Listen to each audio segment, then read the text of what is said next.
আদেশ কে দেন? আল্লাহ তাআলা। দেখেন আল্লাহ বলেছেন সূরা নাহল 90 নম্বর আয়াতে আল্লাহ বলেন ইন্নাল্লাহা ইয়া'মুরু বিল আদলি ওয়াল ইহসান ওয়া ইতা'i যিল কুরবা ওয়া ইয়ানহা 'আনিল ফাহশাই ওয়াল মুনকারি ওয়াল বাগই ইয়া'iদুকুম লা'আল্লাকুম তাযাক্কারুন। অবশ্যই আল্লাহ তাআলা তোমাদেরকে ন্যায় আদল ইনসাফ কায়েমের জন্য এবং ইহসান কায়েমের জন্য আত্মীয়কে দান করার জন্য আদেশ করেন। অনুরূপভাবে আল্লাহ তাআলা তোমাদেরকে নিষেধ করেন অশ্লীল অনর্থক গর্হিত কর্মকাণ্ড থেকে বেঁচে থাকার নিষেধ করেন। বাড়াবাড়ি সীমা লঙ্ঘন করা থেকে আল্লাহ তাআলা তিনি নিষেধ করেন। এইটা হলো তোমাদের জন্য উপদেশ, ওই ব্যক্তিদের জন্য উপদেশ যারা এই উপদেশ গ্রহণ করে। সুবহানাল্লাহ বলেন। যারা মানে তাদের জন্য উপদেশ, যারা মানে না এইটা যদি আপনি সারাদিন ওয়াজ করেন কোনো ফল হবে না। আর যারা মানে ইয়াইযুকুম লাআল্লাকুম তাযাক্কারুন, এই ওয়াজ তোমাদের জন্য যারা মান্যওয়ালা ব্যক্তিদের জন্য এই উপদেশ যে সৎ কাজের আদেশ আল্লাহ করেন, অসৎ কাজের নিষেধ কি করেন? আল্লাহ করেন। আল্লাহ তাআলা তিনি বলেন মন্দ কাজের নির্দেশ আল্লাহ দেন না, মন্দ কাজের নির্দেশ দেয় শয়তান। কে দেয়? শয়তান। বুঝতে হবে সূরা বাকারা 169 নম্বর আয়াতে আল্লাহ তাআলা তিনি বলেন ইন্নামা ইয়া'মুরুকুম বিস-সু'i ওয়াল ফাহশা। অবশ্যই আল্লাহ তাআলা তিনি বলেন মন্দ এবং অনর্থক ফাহেশা কাজের আদেশ একমাত্র শয়তান দেয়। সুতরাং আতাকুলুনা আলাল্লাহি মা লা তা'লামুন, আল্লাহর ব্যাপারে তোমরা না জেনে কোনো কিছু বলো না। আল্লাহর ব্যাপারে না জেনে কোনো কিছু বলেন না ভাই। আল্লাহ তাআলা কখনোই ফাহেশা কাজের আদেশ দেন না, অন্যায় কাজের আদেশ আল্লাহ কখনোই দেন না। আল্লাহ পরিষ্কার করলেন সূরা বাকারার 169 নম্বর আয়াতে। আল্লাহ তাআলা তো তিনি মানুষকে ক্ষমার আশ্বাস দেন, মাগফিরাতের আশ্বাস দেন, মুক্তির আশ্বাস দেন। আর শয়তান তোমাদেরকে দারিদ্রের ভয় দেখাইয়া অন্যায় অপরাধের আদেশ দেয়। শয়তান অপরাধ কর্ম করার আদেশ দেয়। আর আল্লাহ কি করেন? বলে অপরাধ করছো বুঝতে যদি পারো আমি তোমাদেরকে মাগফিরাতের আশ্বাস দিচ্ছি। সুবহানাল্লাহ বলেন। দলিল সূরা বাকারা 168 নম্বর আয়াতে আল্লাহ তাআলা তিনি বলেন আশ-শাইতানু ইয়া'iদুকুমুল ফাকরা ওয়া ইয়া'মুরুকুম বিল ফাহশা। শয়তান তোমাদেরকে দারিদ্রের ভয় দেখায় এবং অশ্লীল কর্মের আদেশ করে। আল্লাহু ইয়া'iদুকুম মাগফিরাতাম মিনহু ওয়া ফাদলাম। আল্লাহ তাআলা তোমাদেরকে প্রতিশ্রুতি করেন ক্ষমা এবং অনুগ্রহের। আল্লাহু ওয়াসিউন আলিম। আল্লাহ তিনি হলেন প্রাচুর্যময় এবং সর্বজ্ঞ জ্ঞানী। সুবহানাল্লাহ বলেন। তাহলে আল্লাহ তাআলা আমাদেরকে ক্ষমার আশ্বাস দেন, মাগফিরাতের আশ্বাস দেন। আর শয়তান দরিদ্রের ভয় দেখায় আর অশ্লীল কাজের আদেশ করে। তাহলে ন্যায়সঙ্গত কাজের আদেশ করেন কে? আল্লাহ। অন্যায় কাজের আদেশ করে কে? শয়তান। আল্লাহ তাআলা তিনি বলেন তোমরা তোমাদের বাপ দাদার অন্ধ অনুকরণ করে অপরাধ কর্ম করো না। বাপদাদা তারা অপরাধ করলে আমাদেরকে অপরাধ করতে হবে, এই মন মানসিকতা যেন না হয়।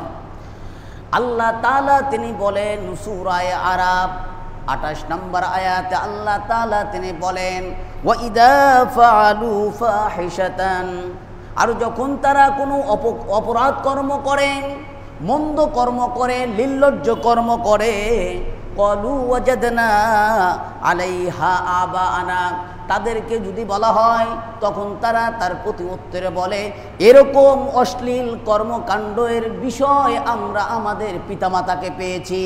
নাউযুবিল্লাহ বলেন। অর্থাৎ তৎকালীন সময় তওয়াফ করত উলঙ্গ অবস্থায়, আর উলঙ্গ অবস্থায় তওয়াফ করাকে ওই জাহালাতের সময় তারা খুবই সওয়াবের কাজ মনে করত। তাদেরকে যদি বাধা দেওয়া হইতো তোমরা উলঙ্গ হইয়া তওয়াফ করো না, তখন তারা তার প্রতি উত্তরে বলে আমরা আমাদের বাপদাদাকে উলঙ্গ অবস্থায় তওয়াফ করতে দেখেছি। অথচ এই রকম আদেশ আল্লাহু আমারানা বিহা, তারা বলতো এরকম ভাবে উলঙ্গ অবস্থায় তওয়াফ করার আদেশ একমাত্র আল্লাহ তাআলাই দিয়েছে। তারা বলতো, নাউযুবিল্লাহ বলেন। আল্লাহ তাআলা অন্যায় কাজের আদেশ দেন না, কিন্তু তারা বলতো আল্লাহ এরকম উলঙ্গ অবস্থায় তাওয়াফ করার জন্য আদেশ দিয়েছেন। আল্লাহ তাআলা এই কথার জবাবে এভাবে বললেন, হে নবী আপনি বলে দেন কুল ইন্নাল্লাহা লা ইয়া'মুরু বিল ফাহশা আতাকুলুনা আলাল্লাহি মা লা তা'লামুন। আপনি বলে দেন তারা যে ফাহিশা কর্মকাণ্ড করে, তারা যে অনার্থক ফাহিশা নির্লজ্জ কাজ করে, এরকম নির্লজ্জ কাজের আদেশ আমি আল্লাহ দিই না।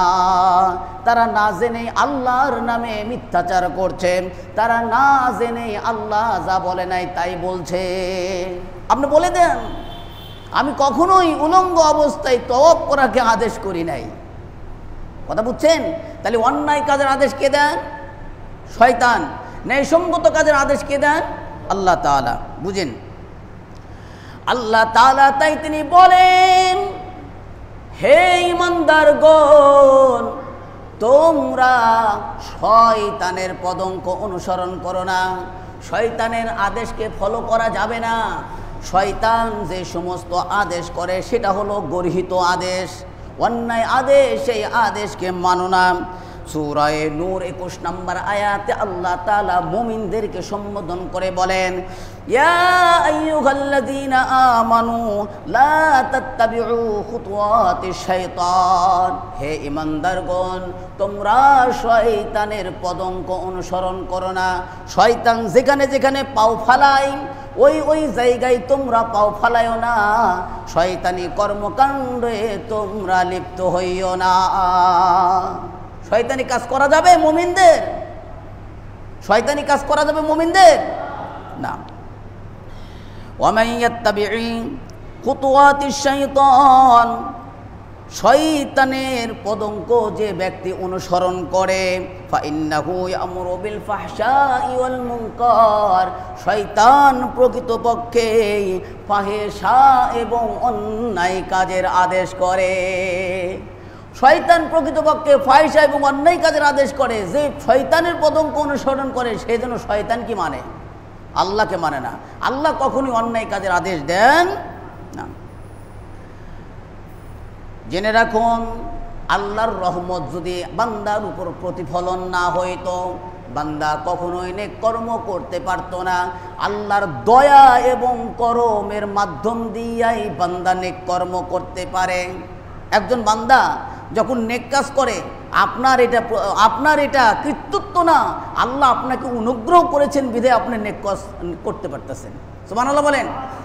আল্লাহর রহম ছাড়া, আল্লাহর করম ছাড়া নেক কাজ করা সম্ভব নয়। দলিল সূরা নূরের 21 নম্বর আয়াতে আল্লাহ তাআলা তিনি বলেন ওয়ালাউলা ফাদলুল্লাহি আলাইকুম ওয়া রাহমাতুহু মা যাকা মিনকুম মিন আহাদিন আবাদা, যদি না তোমাদের উপর আল্লাহ তাআলার রহমত না থাকতো তাহলে তোমাদের মধ্যে কেউ কখনোই পবিত্র হতে পারতে না, তোমাদের মধ্যে কেউ কখনো গুনাহমুক্ত থাকতে পারতে না।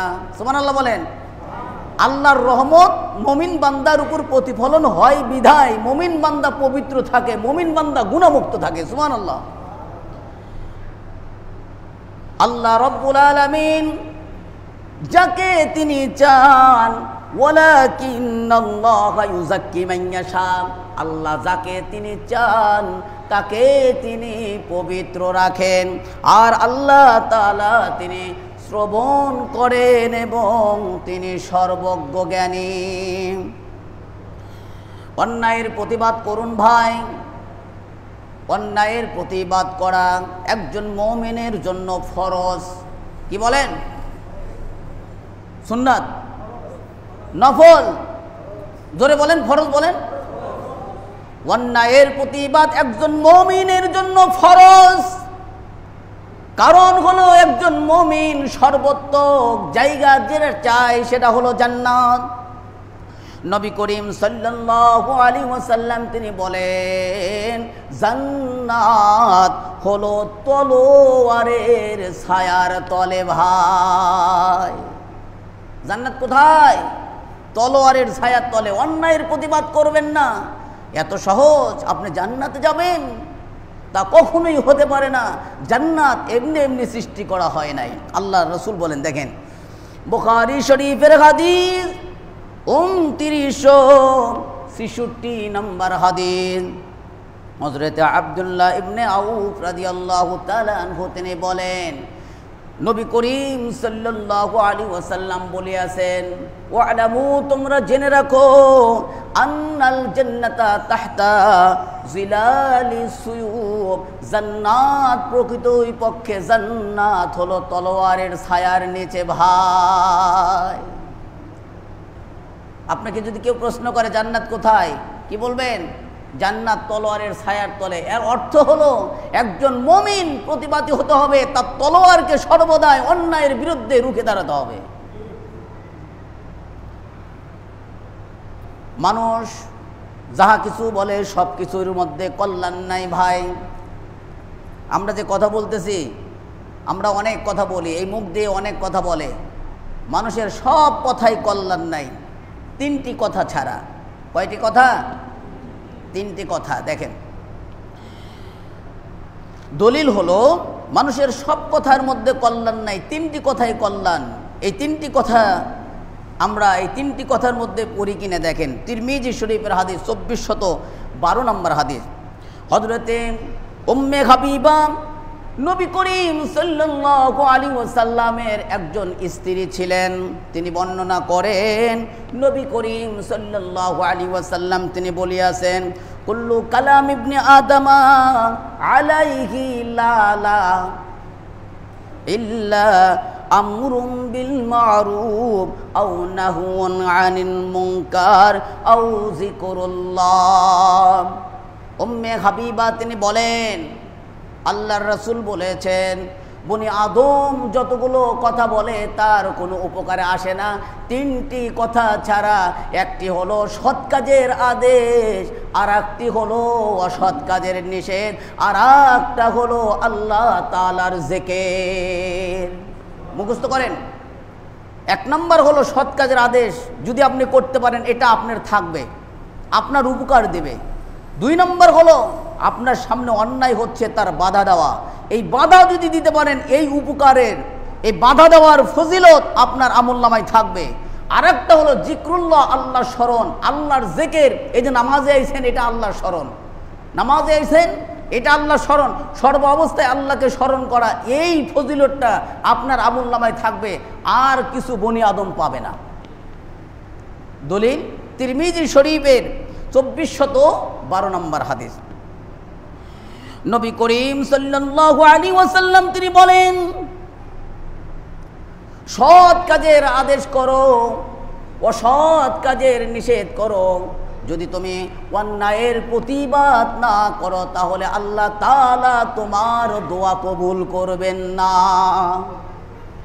একবার ভাবেন, একটু কথাটা ভাবেন, বেশি হাদিস লাগবে না, এই হাদিসটাই যথেষ্ট। নবী বলেছেন সৎ কাজের আদেশ করো, অসৎ কাজের নিষেধ করো। এই দুইটা কাজ যদি না করো তাহলে তুমি দোয়া করলেও তোমার দোয়া কবুল হবে না। নাউযুবিল্লাহ বললেন না? দলিল তিরমিজি শরীফের হাদিস 2169 নম্বর হাদিস, হযরতে হুযায়ফা রাদিয়াল্লাহু তাআলা আনহু তিনি বলেন, নবী করিম সাল্লাল্লাহু আলাইহি ওয়াসাল্লাম তিনি বলিয়াছেন, ওয়াল্লাযী নাফসি বিয়াদিহি, ওই সত্তার কসম যার হাতে আমার প্রাণ।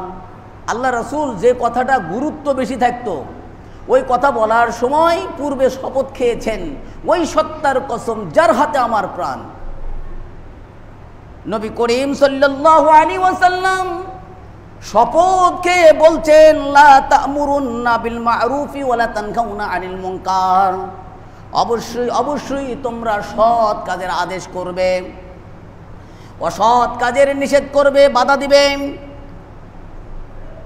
যদি তোমরা এই দুই কর্ম না করো, আওলা ইউশিকান্নাল্লাহু আন ইউবআসা আলাইকুম ইকাবাম মিনহু, তাহলে অবশ্যই অবশ্যই অতি শীঘ্রই আল্লাহ তাআলার পক্ষ থেকে তোমাদের উপর আযাব হবে। আউশিকান্না, এই হাদিসে এই শব্দটা ব্যবহার করে রাসূল বুঝাইছেন, সৎ কাজের আদেশ না করলে, অসৎ কাজের নিষেধ না করলে অতি শীঘ্রই, আর বিলম্ব হবে না, দ্রুতই তোমাদের উপর আযাব এসে নাজিল হবে, আল্লাহর পক্ষ থেকে আযাব হবে। শুধু তাই নয়, আযাব দিয়ে আল্লাহ তাআলা ক্ষান্ত করবেন না। সুম্মা তাদউনাহু ফালা ইস্তাজাবা লাকুম, শুধু তাই নয়, তোমরা যা দোয়া করবে আল্লাহ তাআলার নিকটে, তোমরা যদি কোনো কিছু চাও, এই দোয়া আল্লাহ তাআলা তোমাদের কবুল করবেন না। একটু জোরে নাউজুবিল্লাহ বলেন ভাই। রাসূলের চাইতে মুস্তাজাবুদ দাওয়া আর কেউ নাই। মুস্তাজাবুদ দাওয়া কি? মুস্তাজাবুদ দাওয়া হলো যিনি দোয়া করলে তা ফেরত দেওয়া হয় না। এদিকে যিনি দোয়া করেন তার দোয়া ফেরত দেওয়া হয় না, এই লোকটাকে বলা হয় মুস্তাজাবুদ দাওয়া। রাসূলের চাইতে মুস্তাজাবুদ দাওয়া পৃথিবীতে আর কেউ ছিল না। ছিল? অথচ নবী করিম সাল্লাল্লাহু আলাইহি ওয়াসাল্লাম তিনি নিজে স্বয়ং সেনাপতিত্বর দায়িত্ব পালন করে ২৭টা যুদ্ধ অভিযান পরিচালন করেছেন।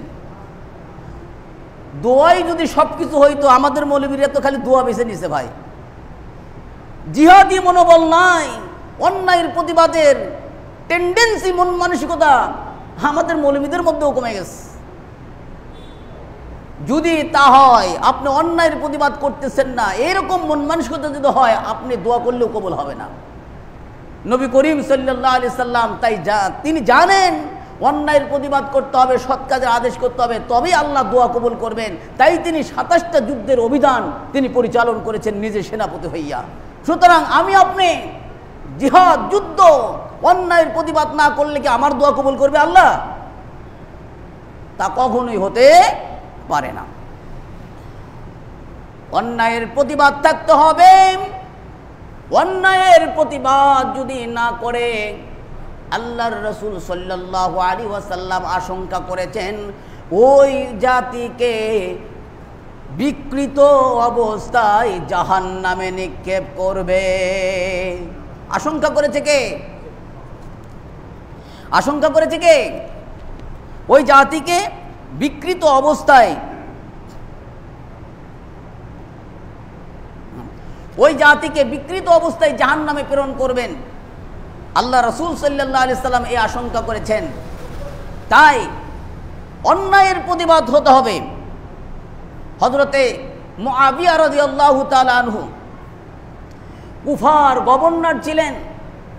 কুফার জুমার মসজিদে তিনি আলোচনা করতেছিলেন। আলোচনা করতে করতে হযরতে মুআবিয়া রাদিয়াল্লাহু তাআলা আনহু তিনি বললেন, তিনি ছিলেন কুফার গভর্নর, তিনি বললেন, ইন্নামাল মালু মালুনা ওয়াল ফাইউ ফাইআতুনা, এই দেশের সম্পদ হলো আমার, এই গনিমতের মাল, এই দেশের সম্পদ হলো আমার, মান শিনা আতাইনা ওয়া মান শিনা মানানা। আমার যা ইচ্ছা আমি সেখানে খরচ করব, আমার যাকে ইচ্ছা আমি তাকে দেব। কে বলতেছেন? মুআবিয়া রাদিয়াল্লাহু তাআলা আনহু। কথা বুঝেন। এরপরে ওই মসজিদে কোনো মুসল্লি তার প্রতিবাদ করল না। আবার পুনরায় পরবর্তী জুমা, দ্বিতীয় জুমাতে হযরতে মুআবিয়া রাদিয়াল্লাহু তাআলা আনহু একই কথা বললেন, এই দেশের সম্পদ হলো আমার, আমি যাকে ইচ্ছা তাকে দিব, যাকে ইচ্ছা তাকে দেব না। আমার যা ইচ্ছা এই দেশের সম্পদ আমি আমার হাতে খরচ করব। দ্বিতীয় জুমাতেও কেউ তার কথার প্রতিবাদ করল না। ফালাম ইউরাদ্দা আলাইহি আহাদুন, কোনো ব্যক্তি মুআবিয়া রাদিয়াল্লাহু তাআলা আনহুর প্রতিবাদ করল না। ভাই করে নাই, প্রতিবাদ করে নাই। তৃতীয় জুমাতে হযরতে মুআবিয়া রাদিয়াল্লাহু তাআলা আনহু একই কথা বললেন, এই দেশের সম্পদ হলো আমার, আমার যা ইচ্ছা আমি তাই করব, যাকে ইচ্ছা তাকে দেব, কেউ তোমরা আমাকে বাধা দিতে পারবে না। তৃতীয় জুমা যখন এই কথা বলল, তখন এক ব্যক্তি হযরতে মুআবিয়া রাদিয়াল্লাহু তাআলা আনহুকে বললেন, দাঁড়াইয়া বললেন, হে মুআবিয়া থামেন, হে মুআবিয়া থামুন। এক যুবক দাঁড়াইলো কে? যুবক। যুবক দিয়া ভাই সব কিছু সম্ভব, যুবক দিয়া সব কিছু সম্ভব। মুআবিয়া রাদিয়াল্লাহু তাআলা আনহু অন্যায় কথা বলতেছিল, এই দেশের সম্পদ আমার, আমি যাকে ইচ্ছা তাকে দেব, যেভাবে ইচ্ছা সেভাবে দেব, কেউ কোনো বাধা দিতে পারবে না। কিন্তু কথাটা ছিল ভুল। কথাটা ছিল কি? ভুল। তিন জুমায় একই কথা বলার পরে এক যুবক লাফাইয়া দাঁড়াইল, হে মুআবিয়া আপনি আপনার কথাকে বন্ধ করুন, কারণ আপনার এই দেশের সম্পদ আপনার না, এই দেশের সম্পদ হলো জনগণের। আপনার এই সম্পদ যা ইচ্ছা যেখানে ইচ্ছা সেখানে ব্যয় করতে পারেন না। যে ব্যক্তি এই কথা বলে ফায়সালা দিবে, ওই যুবক বলছে, মান হালা বাইনানা ওয়া বাইনাহু হাকামনাহু বিআসফাই আসয়াফিনা। ওই যুবক বলতেছে, যে ব্যক্তি এই কথাই ফায়সালা দিবে সম্পদ আমার, আমি যা ইচ্ছা তাই করব, এরকম ফায়সালা যদি আপনি মুআবিয়া গভর্নর হয়েও যদি দেন, আমি যুবক দাঁড়াইয়া বলছি আপনার এই কথার প্রতিবাদ আমি তলোয়ার দিয়ে দেব। যুবক দাঁড়ায় কি বলল? আপনার এই কথার প্রতিবাদ আমি তলোয়ার দিয়ে দিব। আপনার কথা আমি অ্যাভয়েড করলাম, আপনার কথা আমি গ্রহণ করলাম না, কারণ আপনি ভুল কথা বলেছেন। হযরতে মুআবিয়া রাদিয়াল্লাহু তাআলা আনহু সেখান থেকে ভিতরে ডাক দিয়ে নিয়ে গেলেন যুবককে, যুবক চলো, খুতবা বন্ধ করে দিলেন, যুবক চলো। ভিতরে গেলেন, যুবককে নিয়ে গেলেন। মসজিদের যত জনগণ আছে, মুসল্লি আছে, সকলে আতঙ্কিত অবস্থায় রয়েছে। মুআবিয়া বুঝি ওই যুবককে নিয়ে যাইয়া তার গরদানকে আলাদা করে দিবে। কিন্তু মুআবিয়া রাদিয়াল্লাহু তাআলা আনহু ওই যুবককে ভিতরে নিয়ে গেলেন। ভিতরে নিয়ে যাইয়া ওই যুবককে কুশল বিনিময় করলেন এবং গালে মুখে চুমু খাইতে থাকলেন। হায় আফসোস, তোমার মতন যুবককে আমি তালাশ করতেছিলাম 3 জুমা যাবত, কিন্তু আজকে পাইলাম। আমার আশঙ্কা হইল না জানে কিয়ামত সংগঠিত হয়ে যায়। আমি ভুল কথা বলতেছিলাম, কিন্তু এই ভুল কথার প্রতিবাদ কেউ করতেছিল না। তুমি যুবক আমার এই অন্যায় ভুল কথার প্রতিবাদ করে আল্লাহর রাসূল সাল্লাল্লাহু আলাইহি ওয়াসাল্লামের কালাম থেকে জানলাম, আল্লাহর রাসূল বলেছেন ভুল কথা অন্যায় কথার প্রতিবাদ যদি না হয়, ওই জায়গায় সবাইকে আল্লাহ রাব্বুল আলামিন গজব দিয়া ধ্বংস করে দেন। এ যুবক, তুমি আমাদেরকে বাঁচায়া দিলে, অন্যায়ের প্রতিবাদ করে তুমি আমাদেরকে বাঁচায়া দিলে। অন্যায়ের প্রতিবাদ করতে হবে, অন্যায়ের প্রতিবাদের কারণে আল্লাহ রাব্বুল আলামিন সবাইকে রহমত দান করেন। কি করেন? আমার আলোচ্য বিষয় কি? অন্যায়ের প্রতিবাদ। অন্যায়ের প্রতিবাদ করলে রহমত নাজিল করে দেন আল্লাহ তাআলা। সবচাইতে বড় জিহাদ হলো স্বৈরাচার সরকারের বিরুদ্ধে, স্বৈরাচার সরকারের সামনে ন্যায় সঙ্গত হক কথা বলা। সবচাইতে বড় জিহাদ কি বলেন তো দেখি একবার? স্বৈরাচার সরকারের বিরুদ্ধে, স্বৈরাচার সরকারের সামনে ন্যায় সঙ্গত হক কথা বলা। দলিল তিরমিজি শরীফের হাদিস 2174 নম্বর হাদিস।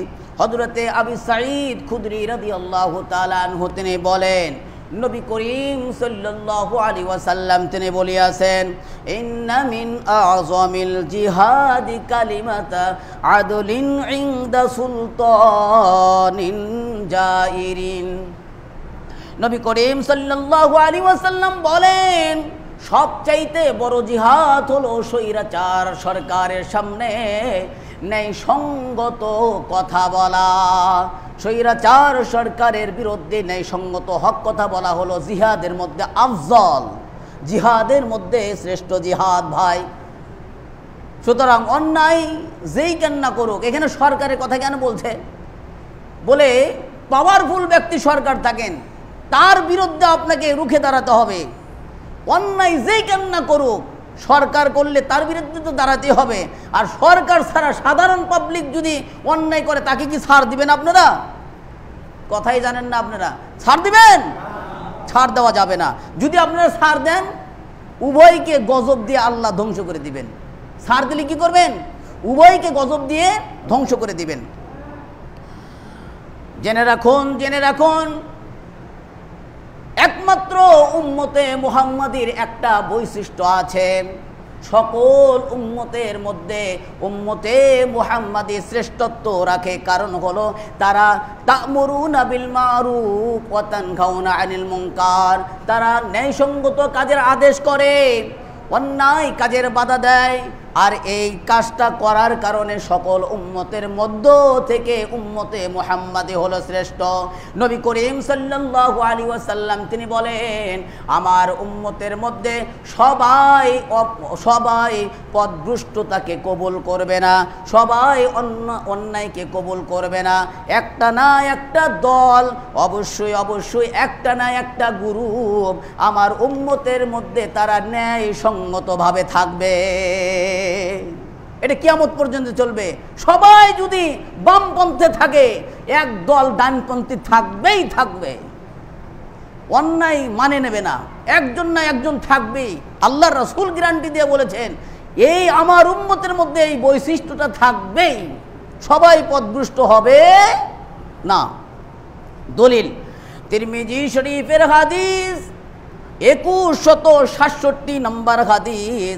হযরতে ইবনে উমর রাদিয়াল্লাহু তাআলা আনহু তিনি বলেন, নবী করিম সাল্লাল্লাহু আলাইহি ওয়াসাল্লাম তিনি বলিয়াছেন, ইন্নাল্লাহা লা ইয়াজমাউ উম্মতি আলা দালালাতিন, আমার উম্মতের মধ্যে একটি দল তারা কখনোই পথভ্রষ্টতার উপর ঐক্যমত হবে না। ওয়ায়াদুল্লাহি মাআল জামাআ, আল্লাহ তাআলার সাহায্যের হাত হলো ঐক্যবদ্ধ জামাতের উপর। আল্লাহ সাহায্য কার উপর দেখে বলেন তো? ঐক্যবদ্ধ জামাতের উপর। ওমান সাজ্জা সাজ্জা ফিন্নার, ঐক্যবদ্ধ জামাত থেকে যে ব্যক্তি পৃথক থাকে, আল্লাহ রব্বুল আলামিন ওই ব্যক্তিকে জাহান্নামে দিবেন। তাহলে ঐক্যবদ্ধ থেকে পৃথক থাকা যাবে না। মুসলিম হলে, মুসলিম ঐক্যবদ্ধ জামাত, মুসলিম কখনো অন্যায়কে কবুল করবে না, মুসলিম ন্যায়সঙ্গত কাজের উপর ঐক্যবদ্ধ থাকবে। এটাই হলো উম্মতে মুহাম্মাদের অন্যতম বৈশিষ্ট্য। নবী করিম সাল্লাল্লাহু আলাইহি ওয়াসাল্লাম তিনি বলেন, এমন একটি সময় আসবে, এমন একটি সময় আসবে কিয়ামতের পূর্বে মানুষ অন্যায় কথা বলবে, অন্যায়ের প্রতিবাদ হবে না। আসবে, এরকমও আসবে, অন্যায় হবে, প্রতিবাদ হবে না, বলবে না। চোখের সামনে জেনা হবে, ওই জামানায় চোখের সামনে জেনা হবে, চোখের সামনে। আল্লাহর ওলি ওই ব্যক্তি হবে, ভাই তুই জেনা কর কিন্তু গাছের আড়ালে যা। এই লোকটা হবে আল্লাহর ওলি। ভাই তুই জেনা কর, মানে আদেশ ঠিকই হচ্ছে, ভাই তুই জেনা কর কিন্তু একটু গাছের আড়ালে যা। ওই লোকটা হবে ওই জামানার আল্লাহর ওলি। কিন্তু কেউ বাধা দিবে না, অন্যায়ের বাধা দিবে না, অন্যায় কথা বললেও তার প্রতিবাদ করবে না। ওই ব্যক্তির জন্য আল্লাহ রাসূল সাল্লাল্লাহু আলাইহি ওয়াসাল্লাম আশঙ্কা করতেছেন যে হে লোক সকল, ওই লোকগুলো বানরের আকৃতিতে জাহান্নামে যাবে। কি হবে? চেহারা বিকৃত হয়ে অন্যায়ের প্রতিবাদ না করার কারণে বানরের আকৃতি তারা জাহান্নামে যাবে। নবী করিম সাল্লাল্লাহু আলাইহি ওয়াসাল্লাম তিনি বলেন, শক্তি থাকা অবস্থায় যদি কোনো ব্যক্তি বাধা না দেয় তাহলে উভয়কে আল্লাহ তাআলা শাস্তি দিবেন। এই কওমের মধ্যে, আপনাদের সমাজ, এই সমাজের মধ্যে অন্যায়ের বাধা দেওয়ার শক্তি আছে, ভালো করে বোঝেন। আমার উদ্দেশ্য হলো এই সমাজকে সমৃদ্ধশালী শান্তিময় সমাজ প্রতিষ্ঠান করা।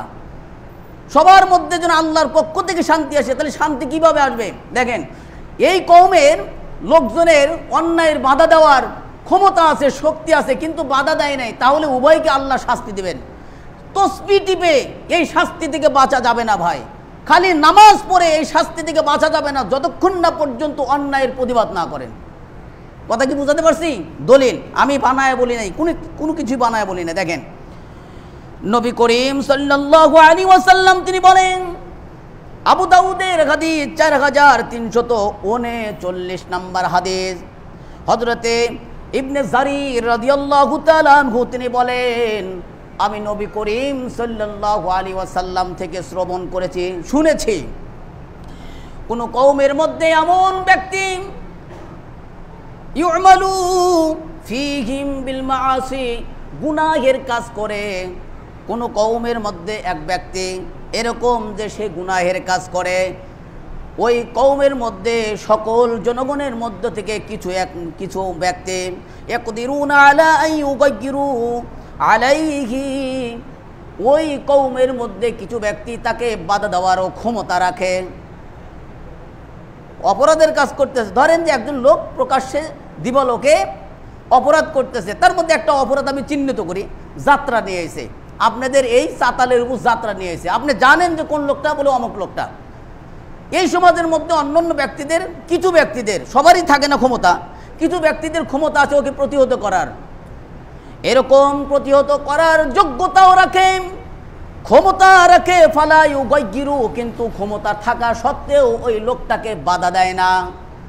নবী করিম সাল্লাল্লাহু আলাইহি ওয়াসাল্লাম বলেন, ইল্লা আসাবাকুমুল্লাহু বিআযাবিম মিন ক্বাবলি আইয়ামুতু, ওই ব্যক্তিকে বাধা না দেওয়ার কারণে ওই কওমের মধ্যে যারা আছে তাদেরকে মৃত্যুর পূর্বে আল্লাহ রাব্বুল আলামিনের পক্ষ থেকে তাদের সকলকে শাস্তি দিবেন। মরার আগেই শাস্তি দিবেন। মরার পরে তো আমরা শাস্তি বুঝি নাকি বলেন? আল্লাহর শাস্তি তো মরার পরে বুঝি, কিন্তু আল্লাহ তাআলার হাবিব বলেন এই অন্যায়ের প্রতিবাদ যদি না হয় মরার আগেই শাস্তি দিবেন, আর যদি প্রতিবাদ হয় তাহলে আল্লাহ রাব্বুল আলামিন আপনাকে বিজয় দান করবেন। সুবহানাল্লাহ বলেন। যে বিজয়টা বর্তমান বাংলাদেশের সন্তানরা, এই ছাত্র সমাজ এই বিজয়টা নিয়ে এসেছেন, একটি মাত্র কারণ, এতদিন হয় নাই কেন, এখন হলো কেন? বলে অন্যায়ের প্রতিবাদ করেছেন বিধায় আল্লাহ রাব্বুল আলামিন তাদেরকে জয়যুক্ত করেছেন। ইন্না ফাতাহনা লাকা ফাতহাম মুবিনা, যখন বিজয় হয় স্পষ্ট বিজয় হয়, আর যখন বিজয় হয় অন্যান্য ব্যক্তিরা সেই বিজয়ের দলে অন্তর্গত হয়। ইজা জা নাসরুল্লাহিল ফাত, মক্কা বিজয়ের ইতিহাস আপনারা জানেন। যখন বিজয় হয় মক্কা, তখন সকলে দলে দলে ইসলাম কবুল করে। আমরা আপনার দলের লোক, সমস্যা নাই। বিজয়ের স্বাদ ওই জায়গায় পরাজিতদেরকে পাশে রেখে আপনি বিজয়ের প্রকৃত স্বাদ অনুভব করতে পারবেন, আর পরাজিতদেরকে লাথি মেরে বিজয়ের স্বাদ পাওয়া যায় না। অতএব সকলের প্রতি দয়া দেখান, বিজয় হওয়ার পরে নরম হন, দেখবেন যে আপনার বিজয় আরো গর্বিত হয়েছে। বুঝাতে পারছি? দাঙ্গা হাঙ্গামা করা যাবে? ওনারা আমার ভাই, বোঝে না এতদিন, এখন বুঝেছে, তারা আমাদের ছায়ার তলে আসতে পারবে। আমাদের আশ্রয় আসলে তারাও প্রকৃতপক্ষে প্রকৃত সত্যটা বুঝতে পারবে, তখন প্রকৃতই বিজয় সুনিশ্চিত। আপনার প্রকৃতই বিজয়ের স্বাদ আপনিও গ্রহণ করতে পারবেন। বিজয়কে ভাগাভাগি করে নিতে হয়। বোঝাতে পারছি? অতএব অন্যায়ের প্রতিবাদ যখনই হয়েছে তখনই আল্লাহ তাআলা বিজয় দান করেছেন। অন্যায়ের প্রতিবাদ না হইলে দুনিয়াতেই আল্লাহ রাব্বুল আলামিন গজব দেন, যেটা আপনারা এই গজবের এক কথায় প্রকাশ করেন, স্বাধীনতার পুনরুদ্ধার। কে স্বাধীনতা কওয়া লাগবে কেন? বলে গজবে ছিলাম, গজবে ছিলাম, স্বাধীনতার পুনরুদ্ধার করেছেন। এর মানে কি? এর মানে হলো গজবে ছিলেন, গজব থেকে আল্লাহ তাআলা আমাদেরকে মুক্তি দিয়েছেন। নাকি বলেন? আমি কিন্তু কোনো পক্ষে না, বিপক্ষে না, আমি হিজবুল্লাহ, আল্লাহর দল। আমি কোনো দল নিয়েও কথা বলি না, আমি একটা মাত্র দল নিয়ে কথা বলি, সেটা হলো আল্লাহর দলের কথা বলি, কোরআন ও হাদিসের রেফারেন্স দিয়ে কথা বলি। আমি কিন্তু আবার কেউ মনে করেন না হুজুর কি তাহলে বিএমপি হয়ে গেল নাকি, হুজুর কি জামাত ইসলাম হয়ে গেল নাকি, এরকম যেন মনে করেন না। হিজবুল্লাহ, আমি আল্লাহ তার রাসূলের দল। আল্লাহু আকবার বলেন। নবী করিম সাল্লাল্লাহু আলাইহি ওয়াসাল্লাম তিনি বলেন, অন্যায়ের প্রতিবাদ করতে হবে। অন্যায়ের প্রতিবাদ যদি না করতে পারেন, চেহারায় ঘৃণার ছাপ রাখতে হবে। আপনি অন্যায়ের প্রতিবাদ রাখেন না, এই শক্তি সামর্থ্য আপনার নাই, কিন্তু চেহারার মধ্যেও ঘৃণার ছাপ নাই। আল্লাহ রাসূল বলেন, তুমি যদি আল্লাহর নেককার বান্দাও হও, তোমাকে আল্লাহ রাব্বুল আলামিন আযাবে পাকড়াও করবেন। নাউযুবিল্লাহ বলেন। আমি মৌলবীও বাঁচতে পারবো না যদি অন্যায়ের প্রতিবাদ না করি। দেখেন দলিল, মিশকাতুল মাসাবি 5152 নম্বর হাদিস, হযরত জাবের রাদিয়াল্লাহু তাআলা আনহু তিনি বলেন, নবী করিম সাল্লাল্লাহু আলাইহি ওয়াসাল্লাম তিনি বলিয়াছেন, হযরতে জিবরাইল আমিন আল্লাহর রাসূলের কাছে ওহী নিয়ে আসলো। ওহী নিয়ে এসে বলতেছে, হে আল্লাহর রাসূল, আপনার এই শহরের অমুক অমুক মহল্লা, অমুক অমুক গ্রামকে আমি আল্লাহ রাব্বুল আলামিন ধ্বংস করে দেব, উলট পালট করে দেব। ওহী নিয়ে আসলেন কে? জিবরাইল। হে নবী, ওই আপনার ওই শহরের অমুক অমুক অমুক অমুক মহল্লা, সেই মহল্লার জায়গাগুলোকে আল্লাহ ধ্বংস করে দিবেন। কেন? আল্লাহ রাসূল সাল্লাল্লাহু আলাইহি ওয়াসাল্লাম কোনো উম্মতের ক্ষতি তিনি পছন্দ করতেন না। সাথে সাথে আল্লাহ রাব্বুল আলামিনের কাছে ফরিয়াদ করলেন, আবেদন করলেন, ক্বালা ইয়া রাব্বি ফীহিম আবদাকা ফুলানান, হে আল্লাহ, হে আমার প্রতিপালক, অমক অমক গ্রামে ধ্বংস করবেন, ওই গ্রামের মধ্যে আপনার নেককার বান্দাও রয়েছে, নেককার বান্দাও রয়েছে। কেমন নেককার বান্দা? লাম ইয়াসিকা তরফাত আইন, একটা মুহূর্তের জন্য তারা কখনোই পাপের কাজ করে নাই। আমাকে যদি বলেন হুজুর আপনি কি পাপ করেছেন, আমি গ্যারান্টি দিতে পারবো না। পারবো? অথচ নবী করিম সাল্লাল্লাহু আলাইহি ওয়াসাল্লাম তার মুখ দিয়ে, জবান দিয়ে বলতেছেন, এমন এমন বান্দা ওই মহল্লার মধ্যে আছে, ওই শহরের মধ্যে আছে, তারা কোনো পাপের কাজই করে নাই, এমন বান্দাও তো আছে আল্লাহ, তাদেরকে আপনি ধ্বংস করে দিবেন? জিবরাইল এই সংবাদ নিয়ে আসলে আল্লাহকে এইভাবে বলতেছেন। হযরতে জিবরাইলের এই সংবাদে যখন আল্লাহর রাসূল আবেদন করলেন আল্লাহর কাছে, আল্লাহ তাআলা তখন তিনি বললেন আকলিবুহা আলাইহি ওয়া আলাইহিম, আমি আল্লাহ রাব্বুল আলামিন তাদেরকে এবং তাকেও ধ্বংস করে দেব, উলট পালট করে দেব। নেককারদেরকেও উলট পালট করে দেব, বদকারদেরকেও উলট পালট করে দেব। যারা অন্যায় করে তাদেরকেও ধ্বংস করব, যারা নেককর্ম করে তাদেরকেও ধ্বংস করব। কারণটা কি? ফাইন্না ওয়াজহাহু লাম ইয়াতামাআর ফি সাআতি কত্তুন, কেন না ওই নেককর্ম যারা করেছে তাদের চেহারার মধ্যে কোনো সময়ের জন্য, কিঞ্চিত সময়ের জন্য ঘৃণার ছাপ ছিল না। খালি নিজে নিজেই সুবহানাল্লাহ টিপছে ভাই, নিজে নিজেই সুবহানাল্লাহ টিপছে, কিন্তু অন্যায় করছে, অন্যায়ের প্রতিবাদ করতে পারে নাই, করেও নাই। অন্যায় করছে তাদের প্রতি ঘৃণাও দেখে নাই, একবার যে একটু থুতু দেওয়া তাও দেয় নাই। কথা বুঝছেন? অন্যায়ের প্রতিবাদ থাকতে হবে, না হলে কি হবে? আল্লাহর পক্ষ থেকে গজব হবে, গজব। এই সমাজটা যেন শান্তিময় সমাজ হয়। অন্যায় যদি দেখেন গান বাজনা বাজছে, এই সমাজের মধ্যে কি বাজে না কি বলে আমি বুঝি না, সাউন্ড বক্স, সাউন্ড সিস্টেম, এই সাউন্ড সিস্টেম বাজতেছে। আপনাদের এই সমাজের মধ্যে ক্ষমতা আছে, এই সাউন্ড সিস্টেমকে বন্ধ করে দেওয়া। বিবাহের অনুষ্ঠানে গান বাজনা বাজতেছে, ছোট ছোট বাচ্চারা তারা বোঝে না, ওরা গান বাজনা বাজাইতেছে, আপনারা সমাজ প্রতিনিধি হইয়া সেখানে বাধা দিচ্ছেন না। জেনে রাখেন, নিশ্চিত জেনে রাখেন, আমি আল্লাহর কাছে দোষী হব না, আপনারাই দোষী হয়ে যাবেন। এই প্রতিবাদ না করলে আল্লাহর পক্ষ থেকে গজব হবে। নিয়ত করে নেন, এই সমাজে কি আর গান বাজনা বাজবে? শক্তিশালী না, অন্যায়ের প্রতিবাদ না থাকলে আপনি কখনোই শান্তিতে আসতে পারবেন না। এই সমাজে কি গান বাজনা থাকবে? আলহামদুলিল্লাহ। এত বড় সাহসিকতা কে বলছেন ভাই? একটু দাঁড়ান তো, সত্যি পারবেন তো? আলহামদুলিল্লাহ। ওনাকে সহযোগিতা করেন, ওনাকে সহযোগিতা করেন, আপনারাও পারবেন ইনশাল্লাহ। শুধু নেক কাজ করার জন্য মনোবল দরকার। কি দরকার? আমি মথুরাপুর থেকে এসে এত শক্তিশালী কথা বলতেছি, আমার মনোবল আছে। আল্লাহ আমাদের সবাইকে, না গান বাজনা হারাম, যেটা হারাম নিষিদ্ধ কাজ।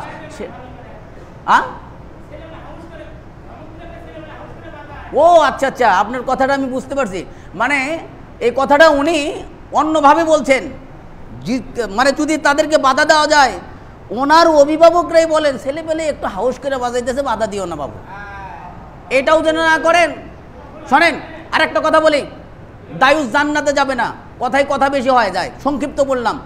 দায়ুস জান্নাতে যাবে না। দায়ুস কারা?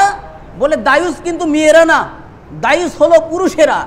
যে পুরুষের অধীনে যে সমস্ত নারী, যে সমস্ত নারীরা বেপর্দা অবস্থায় গান বাজনা করে চলাফেরা করে, ওই সমস্ত নারীদেরকে কন্ট্রোল করে না, ওই সমস্ত নারী যাদের অধীনে আছে, ওই পুরুষেরাই হলো দায়ুস। নবী করিম বললেন দায়ুসেরা জান্নাতে যাবে না। সমর্থন করা যাবে না অন্যায়ের কাজের।